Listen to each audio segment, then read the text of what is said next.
ССМ ќе одговорат на, како што велат, непријатната новогодишна честитка од владата со протести на улица.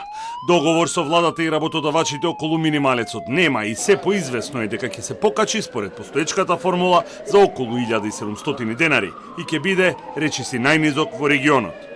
Највисоките органи на ССМ и гранковите синдикати во среда имаат состанок на кој повеќе од известно е дека ќе се утврдат следните чекори и најавените протести. ССМ во среда има седница на највисоките органи и тела во проширен состав, не само на Сојуз на синдикатите на Македонија, туку и на гранските синдикати, на која ќе се дискутира за ваквата ситуација во Македонија со работничките плати и ќе се донесат соодветни одлуки кои мораме да ги донесеме согласно закон за да ги повикаме работниците да не се придружат на улица. Анкетата на ССМ покажа дека речиси половина од работниците сметаат дека минималецот треба да изнесува 600 евра, бидејќи сумата од 500 евра одамна не ги покрива основните трошоци.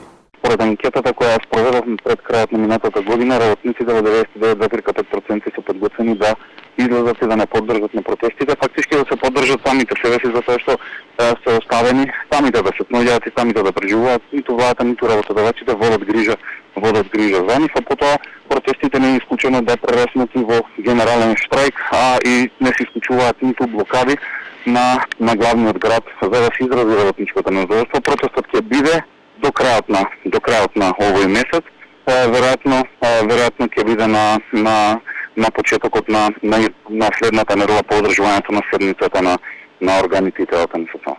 Од ССМ го истакнуваат разочарувањето од непостоењето на социјалниот диалог и блокадата на работењето на економско-социјалниот совет. Владата останува да се држи по страна и повторува дека ќе поддржи било каков договор меѓу синдикатите и работодавачите, додека вториот синдикат во советот, КСС, е на став дека минималецот треба да се покачи согласно законската формула, односно за 1700 денари. Само Косово од земјите во регионот во новата година влезе со пониска минимална плата од Македонија. Највисоки минимални плати во регионот се добиваат во Црнагора, каде што е 600 евра. Во Србија минималната плата се движи од 505 до 580 евра во зависност од тоа колку работни часа има месецот. Во Федерацијата во Босна и Херцеговина минималната плата е 525 евра, а во Република Српска 511. Во Албанија од нова година минималната плата е 444 евра, во Македонија е 397, а во Косово 384 евра. Според пресметките на синдикатите, на едно 4-члено семејство му се потребни над 2,5 минимални плати за да ја покрие минималната синдикална кошничка, додека еден функционер со својата плата може да си дозволи до 2,5 такви минимални кошници.